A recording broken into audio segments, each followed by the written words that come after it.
So recently, I was elected the mayor of the city of Melbourne, which makes me the first mayor from sub-Saharan Africa in Australian history.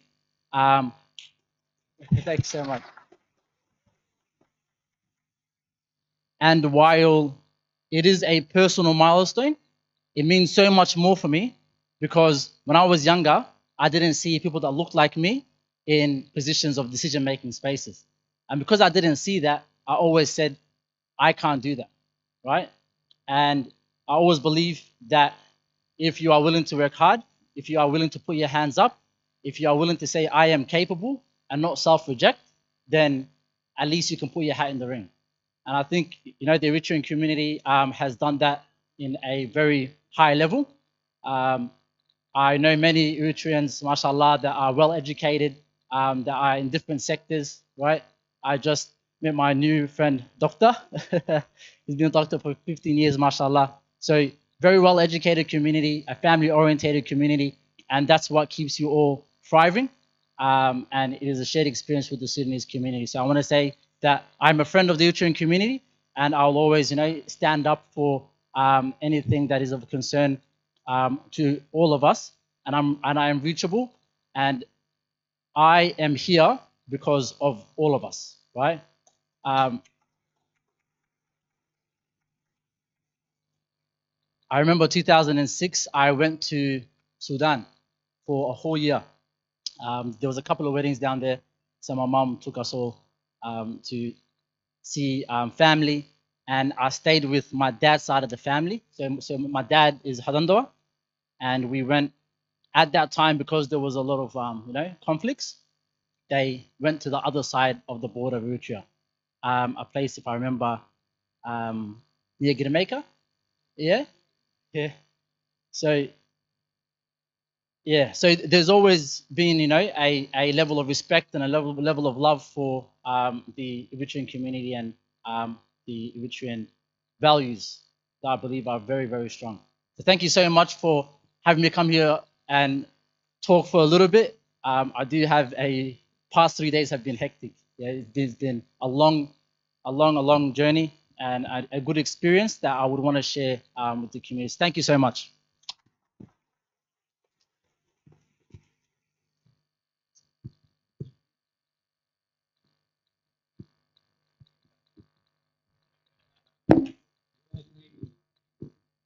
Assalamu alaikum. Thank you guys so much for having me. First, can we start by shuffling over just to the middle, if that's okay?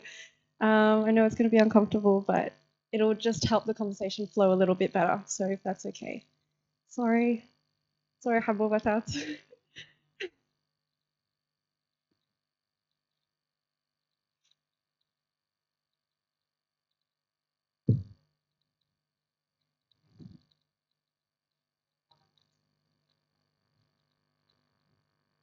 Just fill in as many as you can, just so that it feels less gappy and more inviting for our panelists who are coming up. Thank you.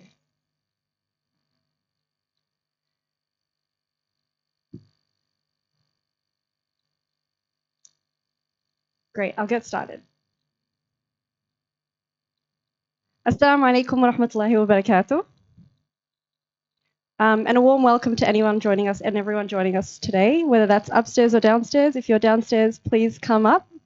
And today we'll be talking about, I'll be moderating a panel on the importance of physical and mental well-being in our everyday lives.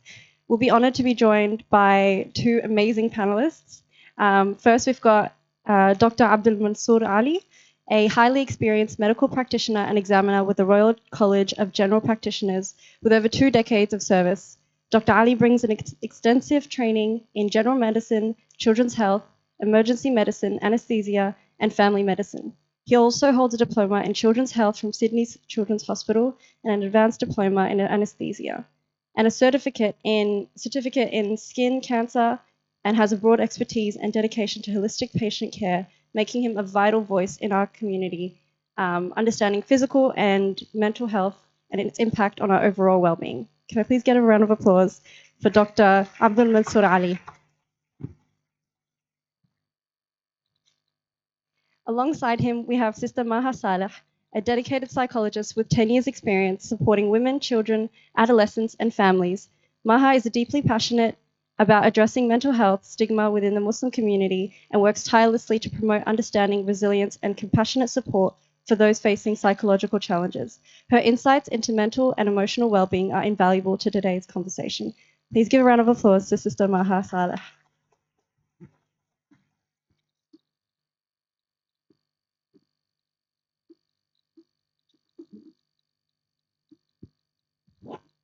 Thank you so much for having us. Can I get a round of applause for these two, please?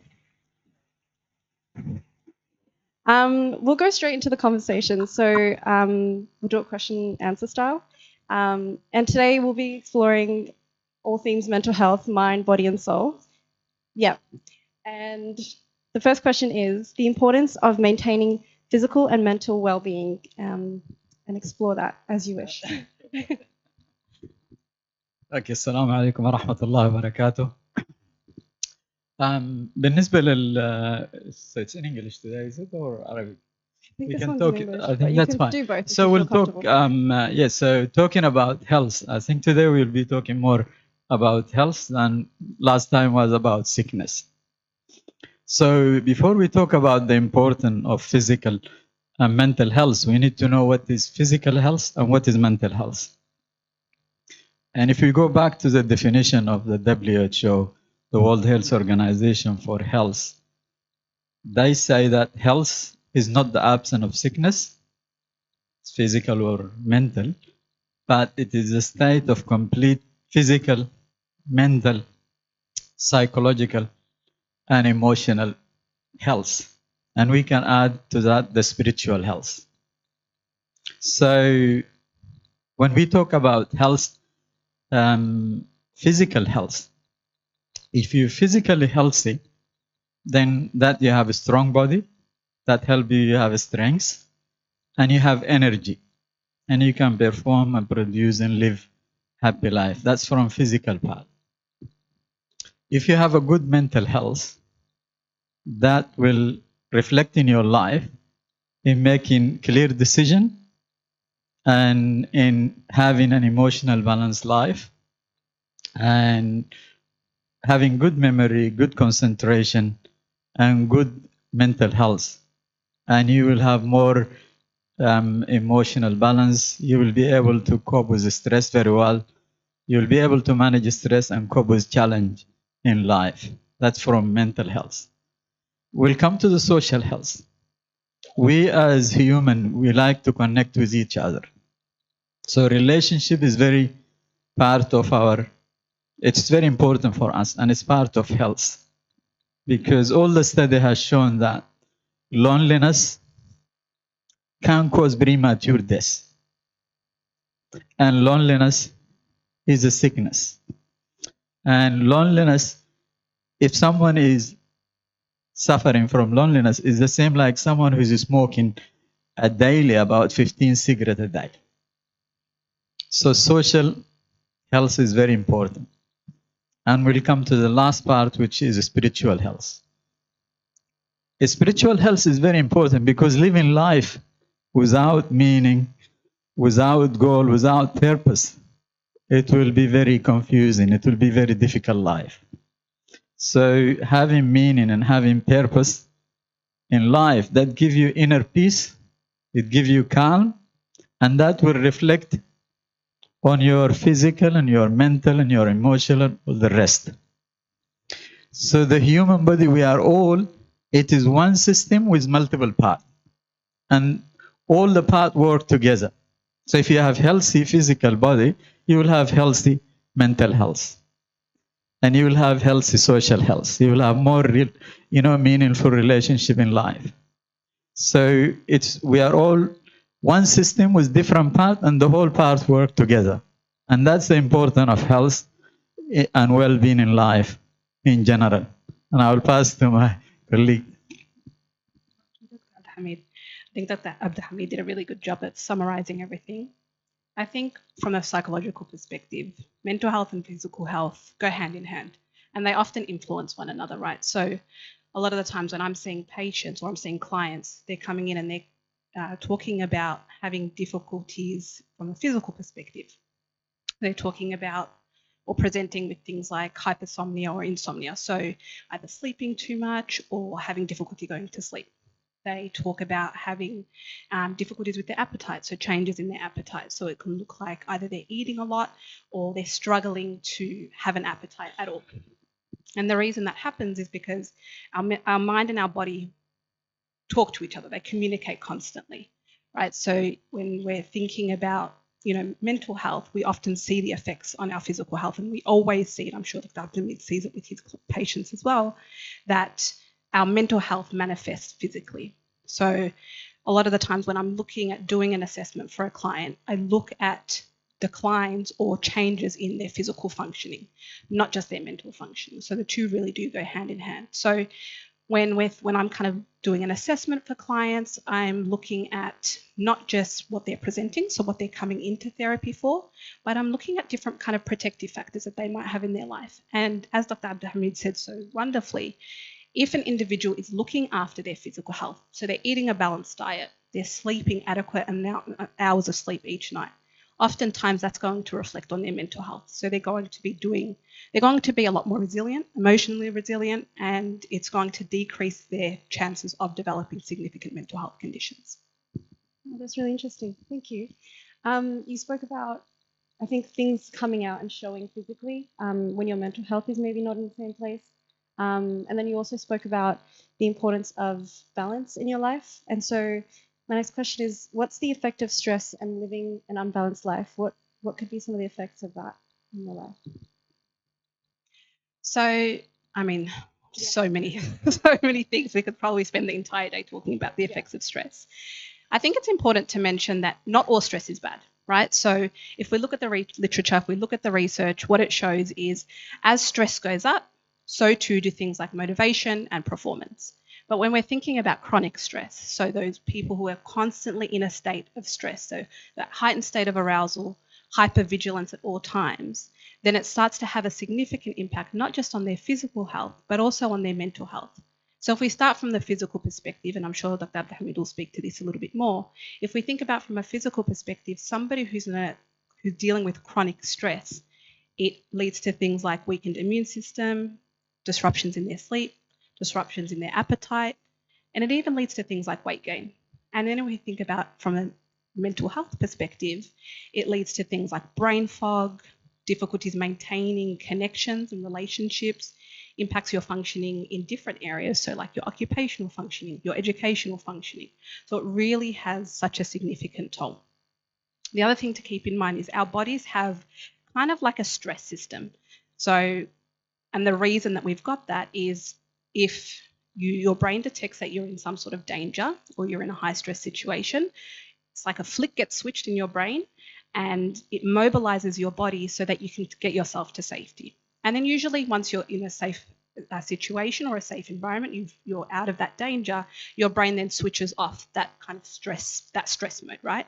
But what we're finding more and more are individuals are staying stuck in that high stress mode. So the switch is stuck on that on place.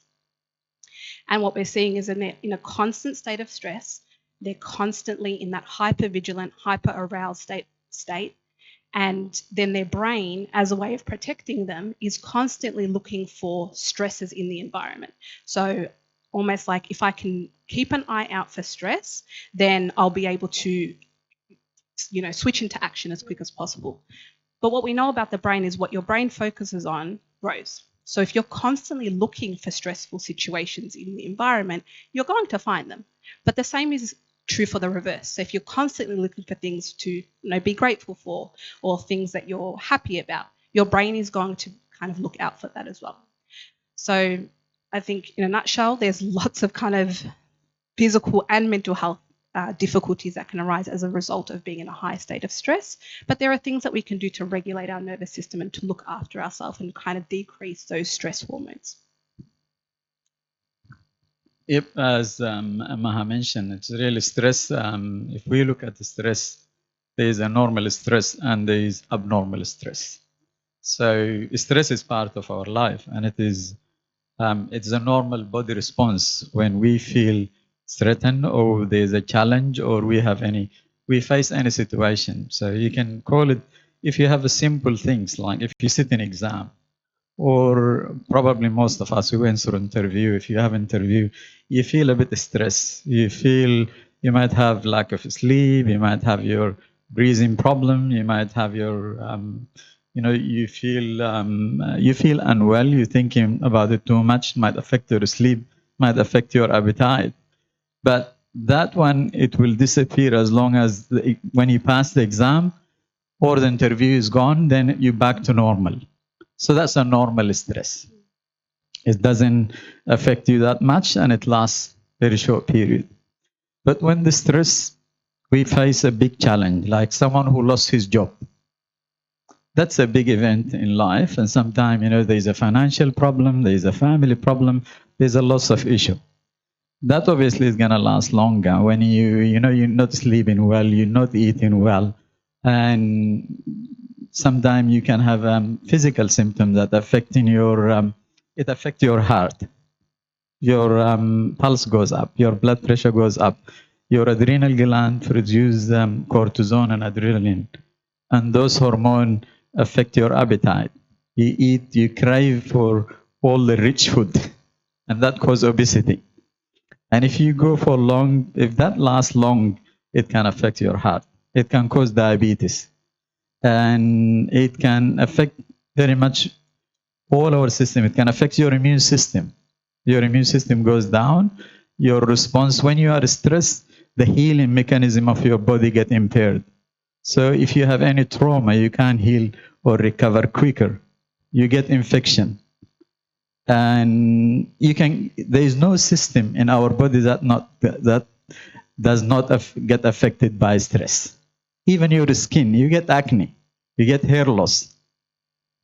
So everything in your body will get affected, and especially when it is chronic. So if the stress lasts long or it is very intense, is a problem. Another thing is if the stress these three things goes together hand in hand and they coexist. Stress, anxiety, and depression. It's very hard to separate between them. Sometimes you might be stressed, then you are anxious, then you are depressed. And there is a normal stress, and there is a normal anxiety, and there is a normal, it's not depression, but we can call it sadness. Yeah, or low mood. That can be normal as well. But how do you know which is normal when you're sick and you need to go to the doctor? That's the challenge. So when we come, we talk about anxiety. That's stress. Anxiety is a normal body response to stress. So it is all linked.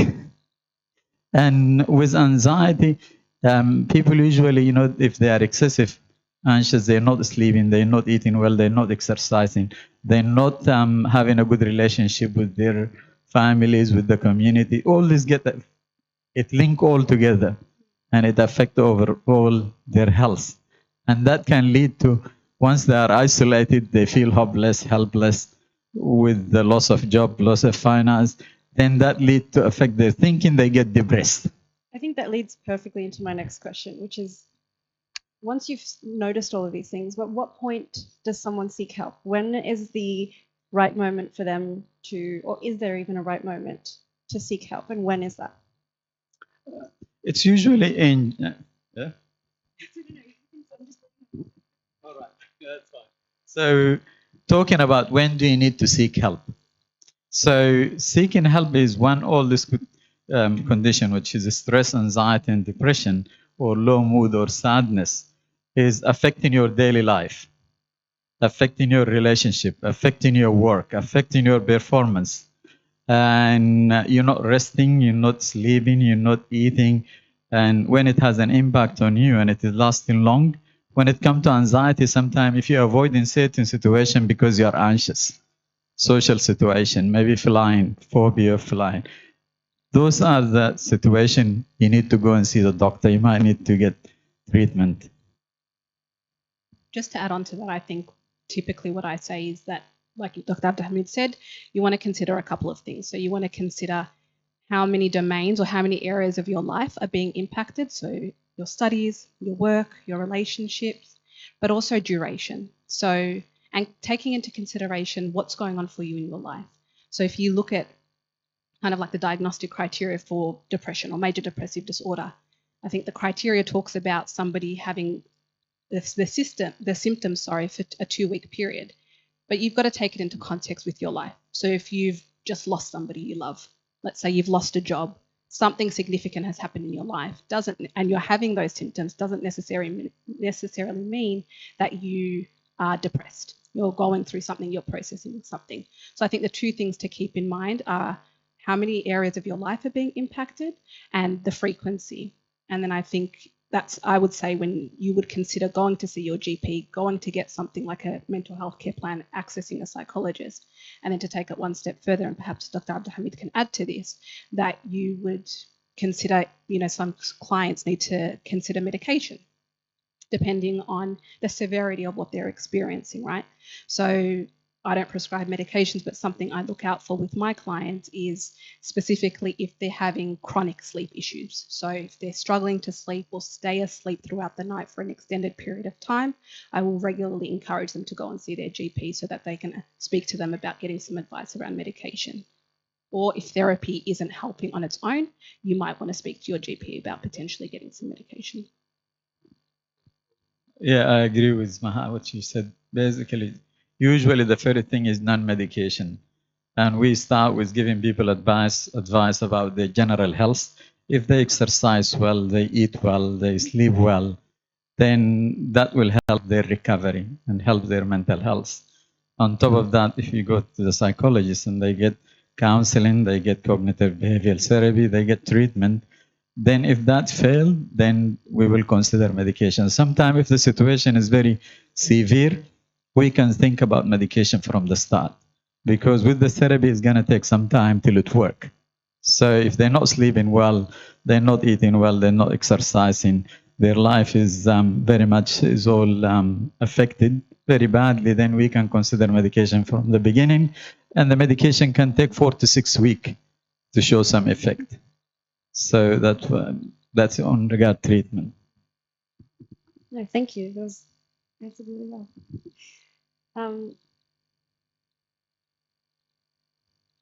What is the crucial role that our community plays in embracing mental health challenges and dispelling harmful misconceptions?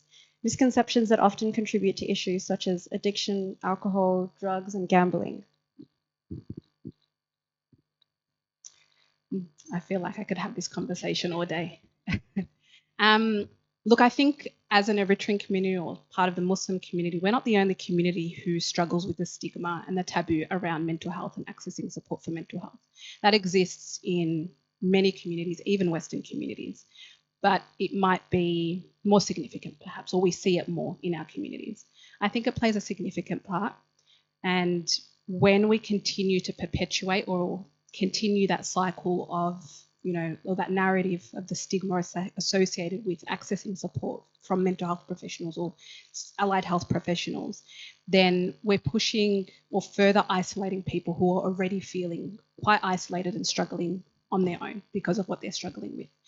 And typically what I see is when clients are coming in, they've been struggling for years sometimes, and they've tried to cope as best as they can with the resources they have, and they sometimes will come to see me almost as a final resort. And then what they tend to do is because we all need coping strategies, right? No matter what we're going through. And if you imagine you're somebody who's struggling with your mental health, but perhaps you can't talk to your family, you can't talk to people in the community about it, you're going to look elsewhere for coping strategies. And oftentimes that's when people are pushed to things like addiction. Now, whether it's drugs, alcohol, technology, social media, pornography, whatever it is, they are going to reach for those crutches. So if you think, somebody who's broken their leg, for example, as, they go to the doctor and they need to get it patched up, typically the doctor will give them crutches, right, so that they can get around. The same thing with psychological injuries or psychological pain. We also need crutches, so we need support.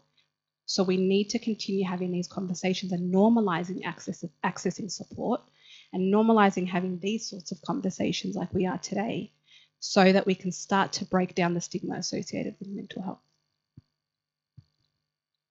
Yep, talking about, so I agree with Mahachi said, basically, when we talk about the stigma, it's not only us, it's universal. So all culture, all community, they see mental health as stigma. And there's discrimination, there is bullying, there's harassment, and it is systemic. And even you see it in the media. People with mental health has been imaged in a bad way, criminal, they've got problem and all those things. But so it's all obviously for us as a community, we worse. So we'd like to catch up with the mainstream people at least so we can come and talk about it. So mental health. I think session like this is one of the way to break the stigma. The other thing is raising awareness. I think lack of information about mental health. Even for me as a doctor, when we trained, there was not much talk about mental health. It was only a chapter in the book of medicine. Nowadays is a different book in medicine. So mental health, there is a lack of awareness. For us, probably there is another issue, which is our perception about what is mental health. Because when we look at mental health, there is a group of mental health people who has mental problem, but they are still attached to life. They live in and functioning normally. I was really very surprised when I started working in Australia. One of my doctor friend, he's a Muslim, and he told me he's taking antidepressant. I was really, it was just when I came here, and it was, for me, it was a bit, awakening and thinking, because it's still people with mental health can function normal, can live normal, can they work, they can have relationship, they can have a very successful life. That's different group of mental health. They still attached with reality, and they have good connection. There is a second group of mental health where they are detached from reality. And that's what we call psychosis. And I think for us, mental health, as soon as we think mental health, that's a picture. It comes to us.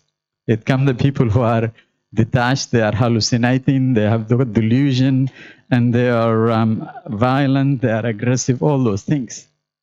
And that's one of the things that we need to know. Not all mental health is the same. So there's different group. So session like this, raising awareness.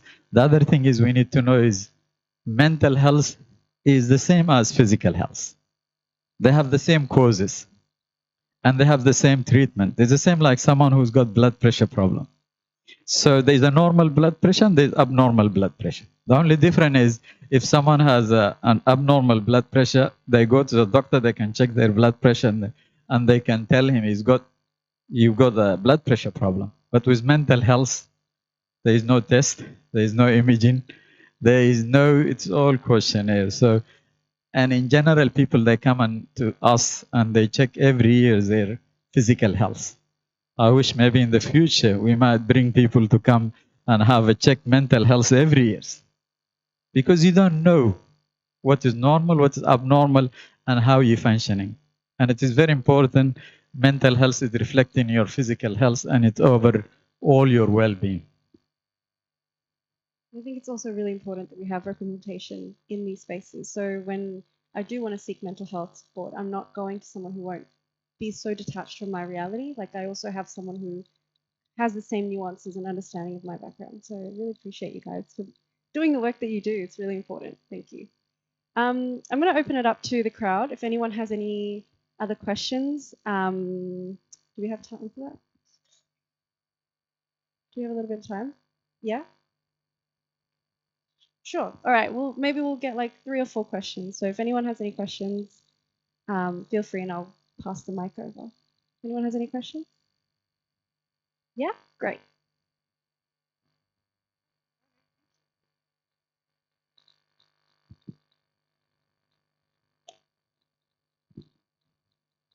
Firstly, I want to say thank you so much for that conversation. I think that's something that we all need to hear.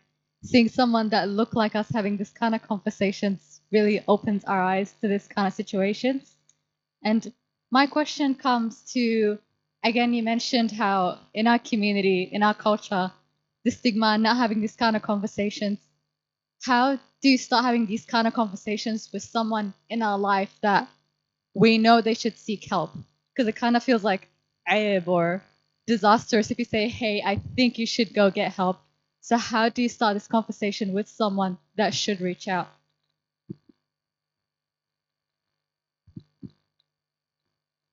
That's a great question. It's always going to be a difficult conversation. I think you need to approach it as delicately as possible. Depending on who the person is, depending on the age of the person, I would approach it differently. So let's say if it's somebody within the same age group as me, or somebody younger than me, I would probably start by sharing my own experiences because we all struggle from time to time. So really normalizing and validating what they're going through and acknowledging that it seems like it's been quite challenging, quite hard for you for a while. I wonder if we can brainstorm together some things that could be helpful for you. So really trying to connect with them as a human, kind of try and avoid over pathologizing what they're going through, trying to, be a psychologist and label what they're going through, diagnose them. We see that a lot where people are kind of diagnosing off TikTok and Instagram. There's great things online, but always seek support from a professional. Yep. So you start probably by talking in non-judgmental way, building trust with the person that you think he's struggling or he's suffering. I think compassion and care is the first step. So if you approach the situation with compassion and care, people will open. The other thing is, if you can see there is some part of his life being affected by the mental health, if you draw their attention to how they're struggling, how they, their general health being affected, they will probably respond as well. And I think that's what I would say.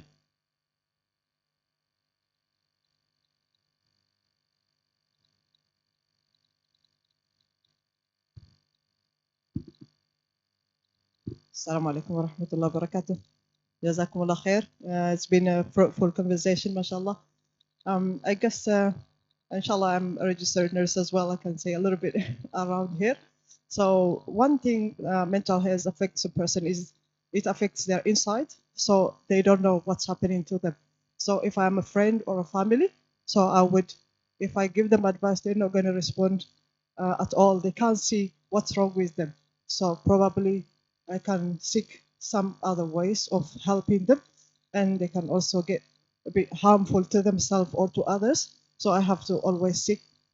I have to be prepared around here if they're very, maybe delusional or isolated or withdrawing. All these things very dangerous sides. But so if I see these symptoms, perhaps I have to seek help.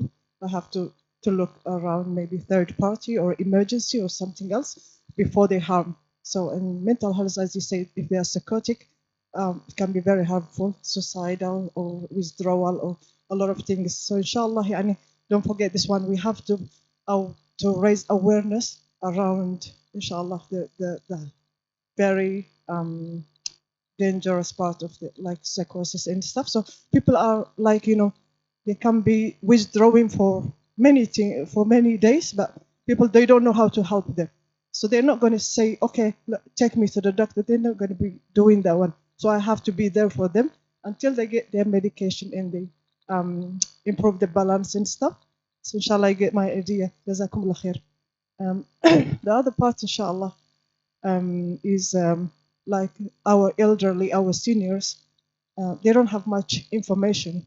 Just like what now we are discussing, there's a lot of like the elderly, they're left out. So what do we do next time to make it available, this information in English, but it's not in Arabic.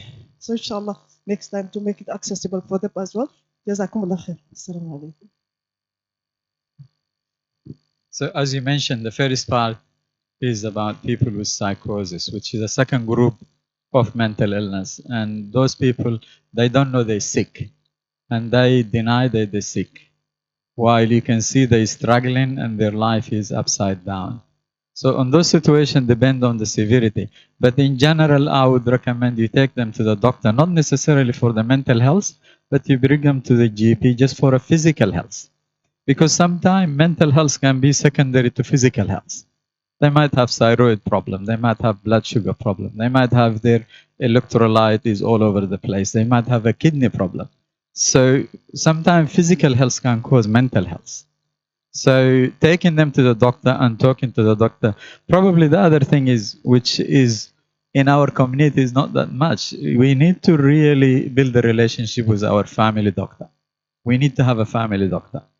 And it is probably what they say is health is a cultural concept.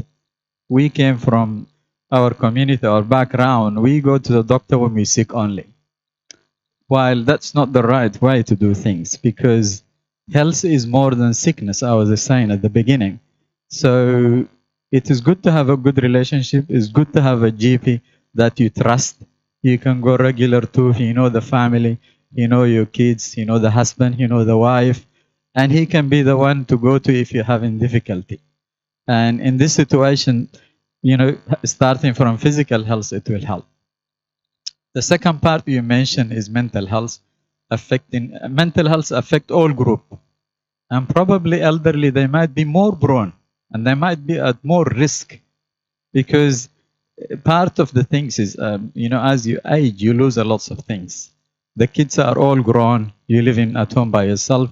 You might retire. You're not working. There's a lots of issue. That's all can be reflected in your mental health. So, and when you come up with mental health, it's not only the elderly, even the kids. Anxiety is very common in children. So children, so across the board, there is no one is immune. All age, all culture, educated, non-educated, mental health is part. The same like physical health. Blood pressure doesn't differentiate. Diabetes doesn't differentiate. Heart attack doesn't differentiate between ages. It's the same with mental health. Everyone can get mental health. And when we're talking about mental health, the other thing is, it is very interesting when you look at the statistic. Women, they have twice as men, they have mental health. But men, they struggle with mental health more than women when they get mental health. The other thing is, when you look even at suicide, in Australia, about 9 persons every day they commit suicide. 8 of them, they are men, only 1 woman. Although they get more mental health, they have the mental resilience, and they go to the doctor early, they get treatment. So that's the benefit. So, and that's very interesting statistic when you look at it as well. I think to add to your point, you raised some really valid points that a lot of the times, and it ties into the earlier question, don't feel like you have to carry it on your own. And there are times when people are really struggling, like you said, they might have suicidal ideation, so they're having thoughts of wanting to end their life, or you might notice that they're self-harming in any way, cutting themselves, burning themselves, harming themselves. If you're seeing those sorts of things and you have significant concerns about your loved ones, not feeling like you need to carry that on your own, accessing support so you know how to support them.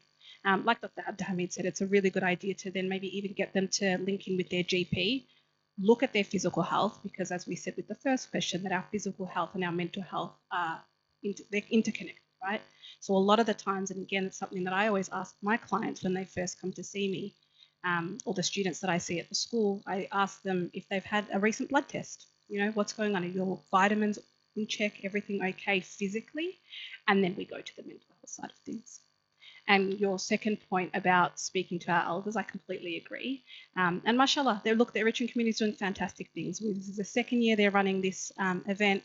I was at an event maybe a month ago, and it was a room full of aunties and grandmas, and I spoke to them about mindfulness and self-care. So I think we're really starting to have these conversations now, which is fantastic. And I agree, especially we have people in our community who are, or in the community in general, who are more vulnerable, children and elderly. They're more vulnerable for a lot of different reasons. They're vulnerable because they are the elderly, they're starting to lose their independence. Perhaps they're losing family and friends, and then young people are quite vulnerable as well. So for the parents in the room, thinking about what can you do, you can be one of the biggest protective factor for your children. So thinking about skilling yourself up, accessing as much information as you can, looking after yourself, because a lot of the times parents have this belief that, well, I'll tell my child what to do and they'll listen to me.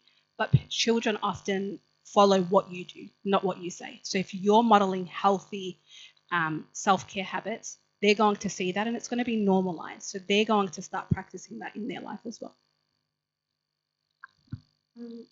Oh, one more. Okay. السلام عليكم ورحمة الله وبركاته. لأنه السؤال حقي حيكون عن طريق تقرينيا.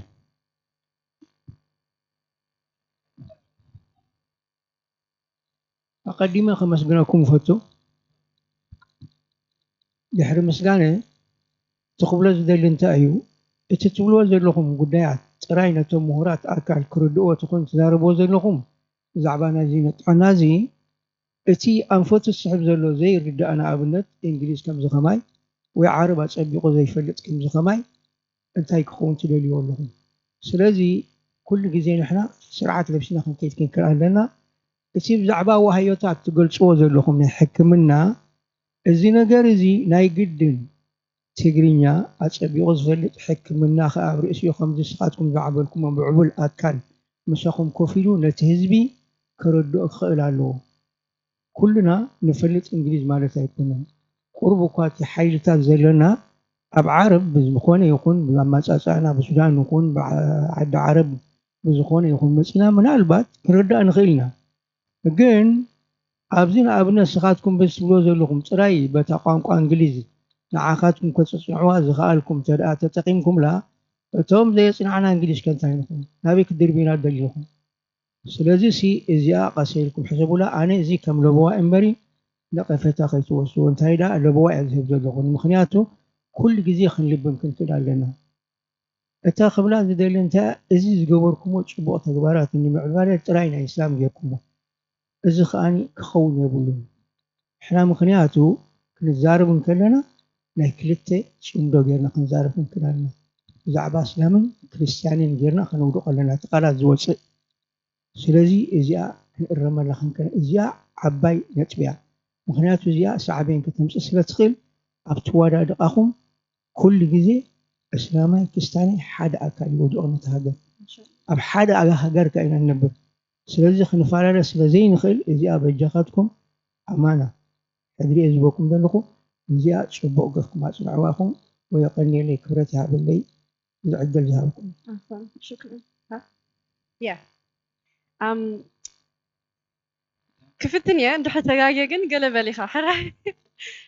He basically said, when we talk about institutions, when we talk about spaces, I hate that I'm doing this. If someone else wants to, please. But he said, oh, do you? Okay. Sorry, I'm just going to wrap it up. So our wonderful, wonderful uncle, what he's saying is, and I'm saying it in English so that everybody understands, and we really take it as a very good feedback. What he's saying is everything you've said today is very important. We all need it. However, language is a big barrier. I'm just summarizing, yeah? He didn't say it. But what he's saying is language is a big barrier. For somebody like me that come and want to also learn, you have to think in the future of how you're going to involve us, pretty much. That's what he's trying to say. And he's given us an amana that inshallah we're going to take. He's saying it's important to find a person that speaks in Tigray and Tigrinya and other languages for the people that don't understand English or sometimes just Arabic. And we do take it on, inshallah. So that's what he wants to convey to you. What he's saying is pretty much everything is important, but we need to think of the language barrier, especially for the ones that don't speak the language. I don't know if I did it. If anybody wants to add anything from the people that speak Tigrinya, I did my best. You did a great job.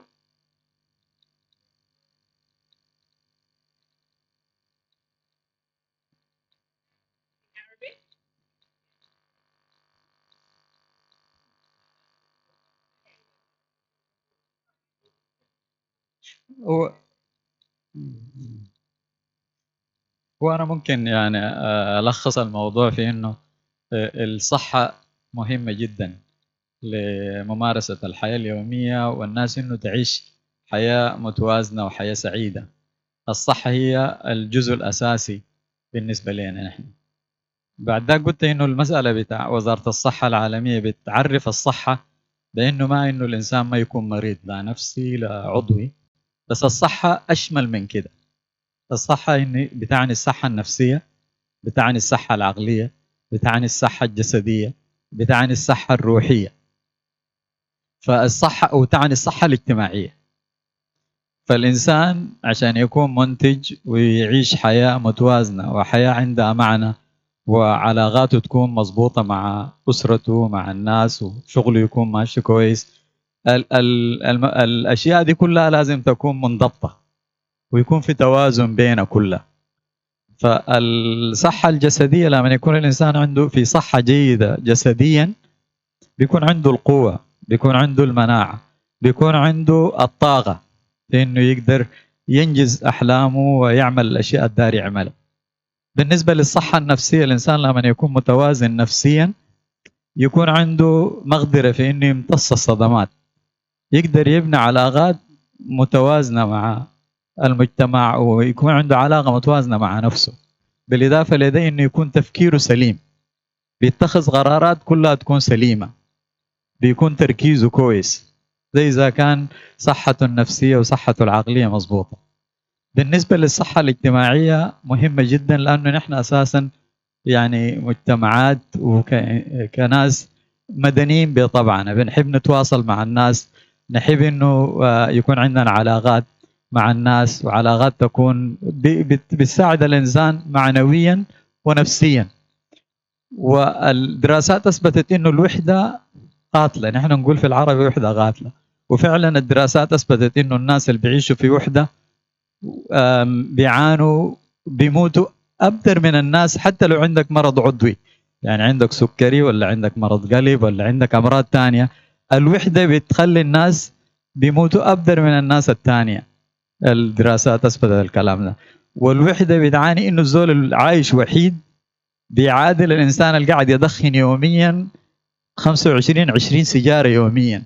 ده قاعد في البيت براه وزي اللي قاعد يدخن، وده بدخن 25 واحد بالنسبة لإصابتهم بالمرض، بالنسبة لإصابتهم بأشياء ثانية.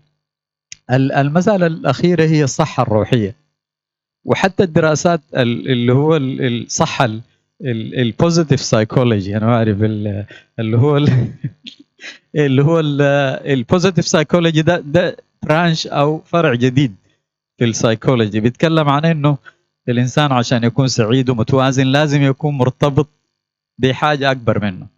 ونحن كناس مسلمين ارتباطنا الحمد لله بربنا، بقيمنا وبأخلاقنا وبالأشياء دي بتدي للإنسان معنى للحياة. وبالعكس هو ذاته الإنسان بدل دائما نحن نبدأ من الحياة من الصحة الجسدية والعقلية، أعتقد لو بدينا فايس فيرسا، بدينا من الصحة الروحية وبدينا من المفاهيم بتاع القيم وأخلاقنا، دي ممكن تنعكس على كل باقي علاقاتنا، بتنعكس على عملنا، أمانتنا. كل المسائل دي بتدي للتوازن النفسي وبتدي للطمأنينة وبتدي للإنسان يكون يتخذ قرارات سليمة في حياته. فده بالنسبة للمفهوم بتاع الصحة العام اللي كنت قاعد اللي تكلمنا عنه. بعد ذاك اتكلمنا عن مسألة التوتر اللي هو الاسترس. فقلنا إنه الاسترس نوعين، في ستريس طبيعي وفي ستريس غير طبيعي. الاسترس او التوتر الطبيعي ده لما الانسان يكون عنده بيمر به ظروف بسيطه، يعني زول عنده امتحان، زول عنده مقابله، زول عنده مقابله لشغل، ما بنوم بالليل، بيكون متضايق، بيكون خايف، بيكون بيرجف، بيكون بيتعرق، لكن اول ما الامتحان ينتهي بيرجع لوضعه الطبيعي. فهذا وضع طبيعي، نورمال ستريس. الاسترس بيكون مشكله لما يكون مستمر لفترة طويلة، فترة طويلة نحن قاعدين نتكلم أسابيع شهور، والمسائل دي بتحصل لو الإنسان حصلت له ظرف كبير، يعني ممكن فقد شغله أو فقد أسرته، فدي بتنعكس عليه بصورة أكبر، بتاخد فترة أطول. والاسترس لو طول لأنه الجسم بيفرز هرمونات، يعني لما الإنسان يكون في ستريس الجسم بيفرز هرمون الكورتيزون. الكورتيزون ده بيفرز من الغده زي ما ادرين الجلاند، اللي هي الكورتيزون ده بيخلي ضربات قلبك تزيد، ضغطك يزيد. بالاضافه لده بيخليك انك تاكل الاكل الغلط، يعني اللي فيه سكر كثير، بيجيك السمنه، من السمنه بيجيك امراض القلب، بيجيك امراض السكري بطريقه غير مباشره. التوتر لفتره طويله بيؤدي لامراض عضويه. بالإضافة إلى إنه التوتر بيأثر على الجسم كله، يعني بيأثر على الجلد، بيعمل الأكني اللي هو حبوب الشباب، بيؤدي إلى إنه الناس تفقد هير لوس، تساقط الشعر، بيأثر على الجهاز المناعي، لأنه الإنسان لما يكون في ستريس الجسم الغدرة بتاعه في التشافي من المرض بتقل، بيكون أكثر أكثر عرضة للأمراض. بيأثر على الجهاز المناعي، بيأثر على القلب، بيأثر على الجلد، بيأثر على يعني التوتر لفترة طويلة بيؤدي لأمراض مزمنة تقريبا دي. بالإضافة إلى إنه قلنا المسألة بتاع التوتر والقلق والاكتئاب الثلاثة مرتبطين ببعض، يا بيكونوا مع بعض ما بتلقاهم منفصل. يعني القلق بيجي نتيجة للتوتر، وإذا الإنسان مقلق ومتوتر وبينعزل وبحس إنه ما في أمل وبيأثر على تفكيره وسلوكه وحياته، بعد ده بيؤدي للاكتئاب. فالمسألة يعني فيش السيركل بتؤدي لبعض. فهو أهم حاجة في الإنسان إنه المفروض يكون عنده طبيب يمشي يشيك معاه كل سنة عن صحته النفسية ماشية كيف، ما بالضرورة يكون يعني وصل حد الجنون يعني، فيمشي ويشيك يشوف انه حياته كيف متوازنه، علاقاته متوازنه كيف. مرات الناس بتتخذ قرارات غلط قد تكون نتيجه لمرض نفسي، يكون في قلق، في توتر، في مشكله، فالزول ما بكون عارف. فاذا الواحد مشى سنويا، مشى للطبيب زي ما بيفحص للامراض العضويه، يفحص كمان الحاله النفسيه بتاعه ماشيه كيف، لانه في النهايه الجسم الاشياء دي كلها مترابطه مع بعض، الصحه الجسديه والنفسيه والعقليه والاجتماعيه والروحيه كلها في النهايه بتدي لزول بصحه جيده ومتوازن وزول متعافي ويتخذ قرارات سليمه وناجح في حياته. واذا الزول دار ينجح في حياته لازم يبدا بالصحه، لانه الصحه هي اللي بتخليك تنجز كل الاشياء دي. تقريبا ده خلاص.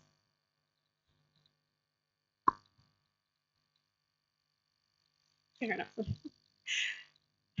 I want to say thank you to everyone for being such an active crowd and really engaging with this topic today. Clearly, there's a need for more conversations, and inshallah, we'll aim to do that and fulfill that in different languages and welcome as many people as we can into these rooms. So, more to come, inshallah. And also, thank you so much to our panelists. We really appreciate you.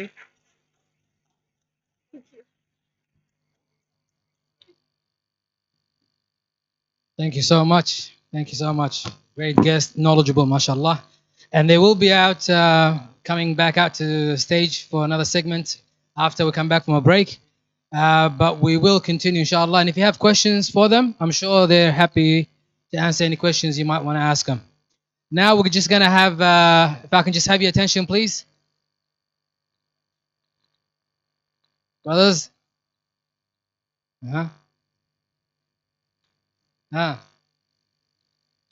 All right. بارك الله فيكم. خلاص سلمتم على بعض؟ الحمد لله. بارك الله فيك. احنا كمان اشتقنا لكم. يلا good. All right. Well, next up we have Brother Munir, inshallah. Brother Munir is the operation of Chief Officer for the National Zakat Foundation. Is that right? Yes. He's an active member of the Eritrean community in Melbourne and Malaysia, and he'll be giving us updates about the fundraiser that was done for the Eritrean students in Malaysia. So, barakallah. السلام عليكم ورحمة الله وبركاته. حسنين السلام عليكم. Who else is talking there? السلام عليكم. Have a seat, have a seat, have a seat. السلام عليكم. Let's control our mental.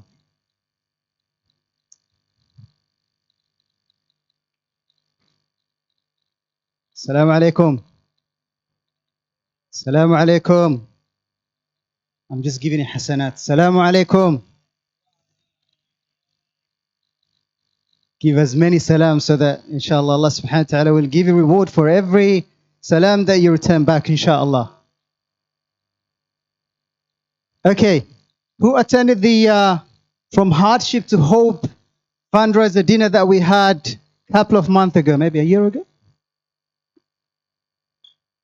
All right. So for those who haven't attended, subhanallah, we had a fundraiser for Eritrean students in Malaysia.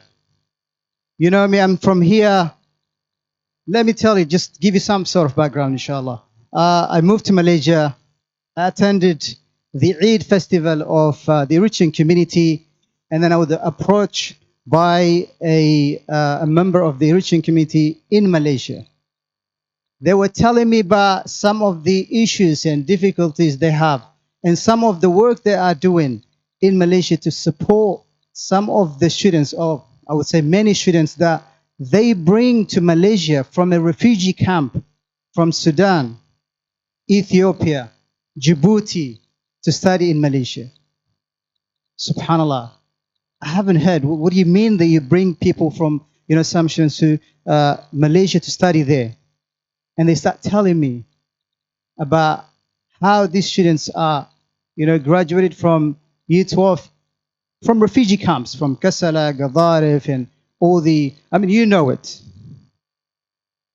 And they have nowhere to go. So alhamdulillah, an organization called Nagashi Relief in Malaysia, they have, they made it their own mission to actually help connect these students with universities in Malaysia, and they did. And subhanallah, you helped. We were able to collect $30,000 and pay for their tuition fee. And today, wallahi, it's an emotional day for me to actually come and tell you 20 of them are graduating next month. 20 of them that you helped to pay for their fee. 20 of them that you help to see the hope, subhanallah, are going to be engineers, are going to be managers, are going to be, inshallah, in positions that, subhanallah, they've never dreamt of. It is because of you, Allah. Those who helped, 20 of them getting graduated. And wallahi, when I say 20 of them getting graduated, they are not just graduated. They are graduating with high marks. What does this tell you, brothers and sisters? It tells you they're not just to study. They're there to be the best. So subhanAllah, today, I stand here not as a one person, but as 20 persons. 20 people who worked really hard. 20 people that you gave hope. You gave hope that they don't have to stress anymore because they have brothers and sisters in Australia who will take care of them. And this is exactly what happened. When we said this last time, yes, it was just a hope. We were hoping, but now it's reality. And I can tell you, there is a presentation, they're working on it, some of the reports, subhanAllah. Majority of them, they are successful in terms of getting jobs. It is not easy in Malaysia to get a job. But guess what? Because they can see their marks are very high. They worked hard. They need them in Malaysia. Doesn't that make you proud? Isn't it amazing?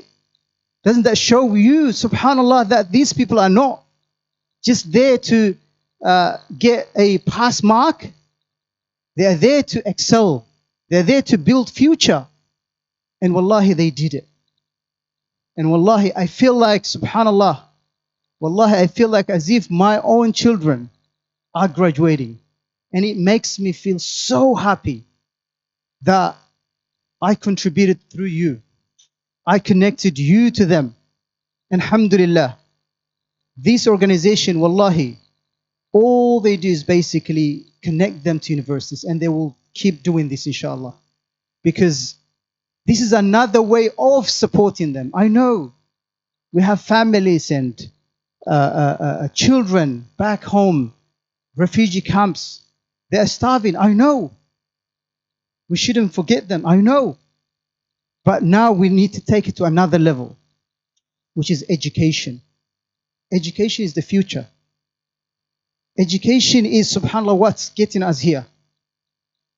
I was talking to Saad. Saad is one of the graduated students from Malaysia. Here we go. He's now showing us his skills through all these presentations that mashallah, he's at the back. He's sitting there and mashallah. Saad, jazakallah khair.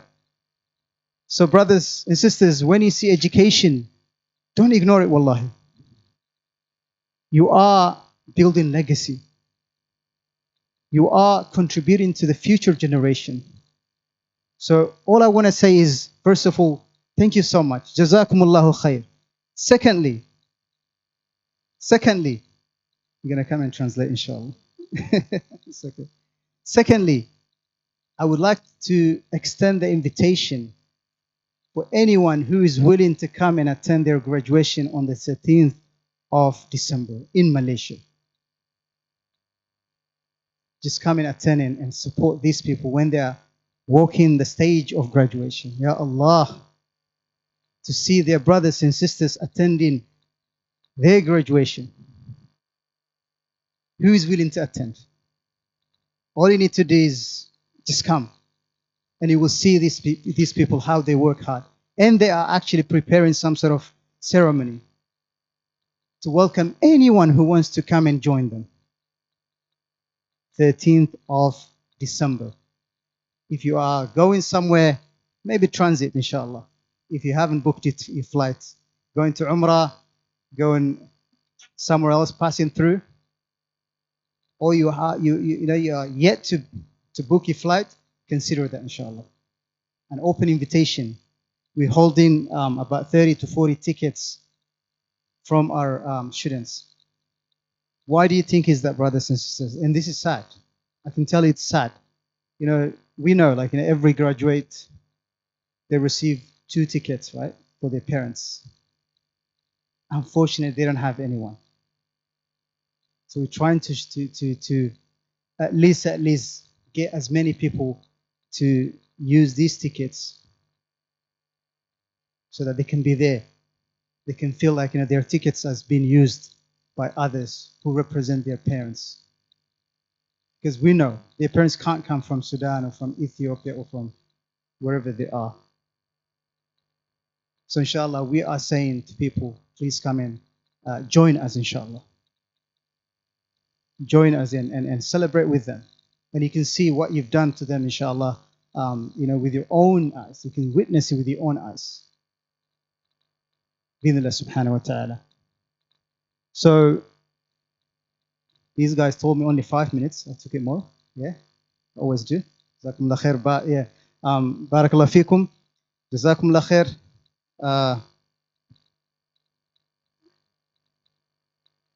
طيب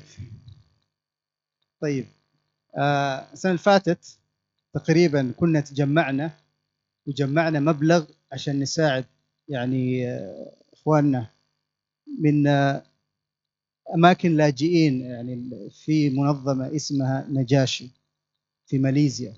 شافت إنه هناك فرص للطلاب وتواصلت مع الجامعات، والحمد لله وفرت أماكن للطلاب إريتريين لاجئين إن هم يجوا ويدرسوا في ماليزيا، وبتعمل كل الإجراءات من ألف إلى ياء، وجابتهم وشغالين الحمد لله.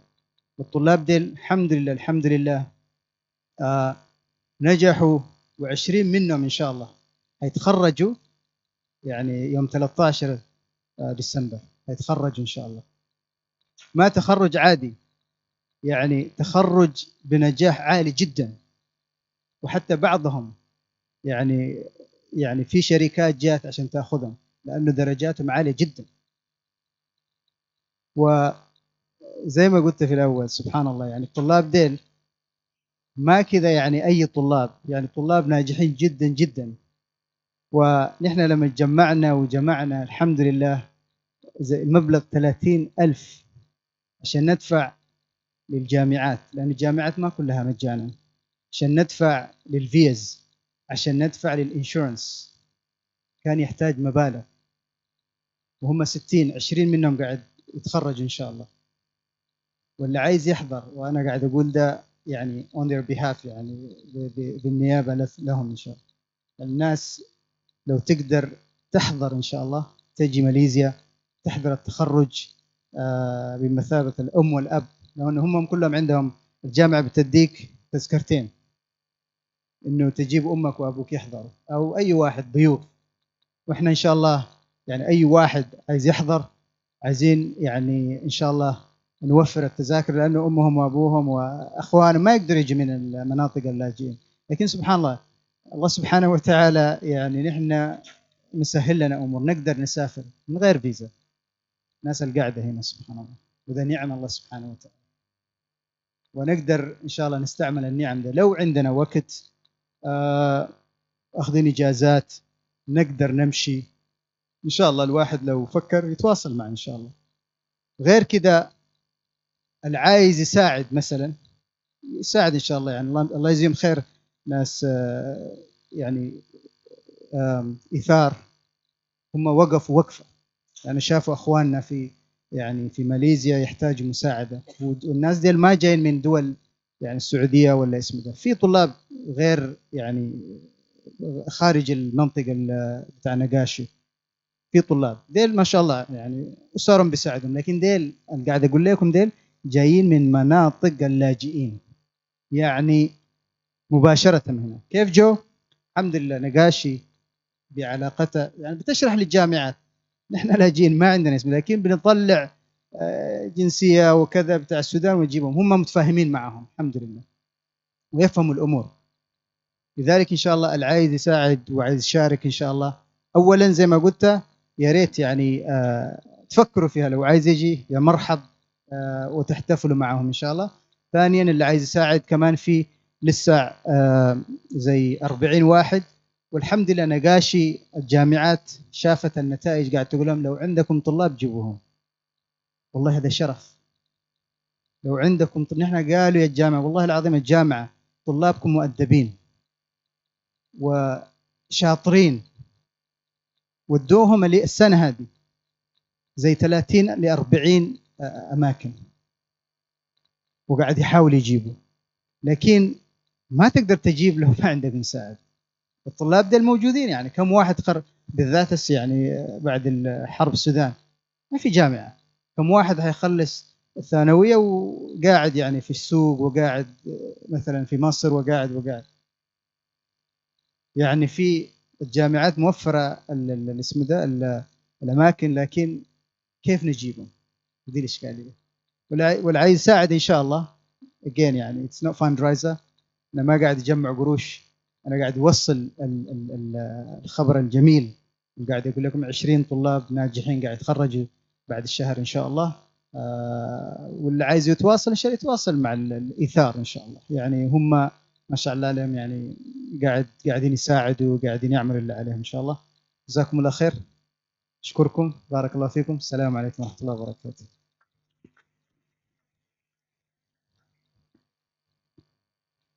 جزاك الله خير منير. Everybody شكلكم خلاص فصلت معكم when you're tired, break time. We'll give you inshallah 10 minutes. We have 10 minutes inshallah, and an important big session, interactive session with our sister Halima Ramadan about parenting and the art of parenting. So please get yourself refreshments. Make sure you can visit the gallery as well. Please, there's a fantastic gallery there just to my right hand at the end of the hallway. Make sure you visit it inshallah, okay? جزاكم الله خير.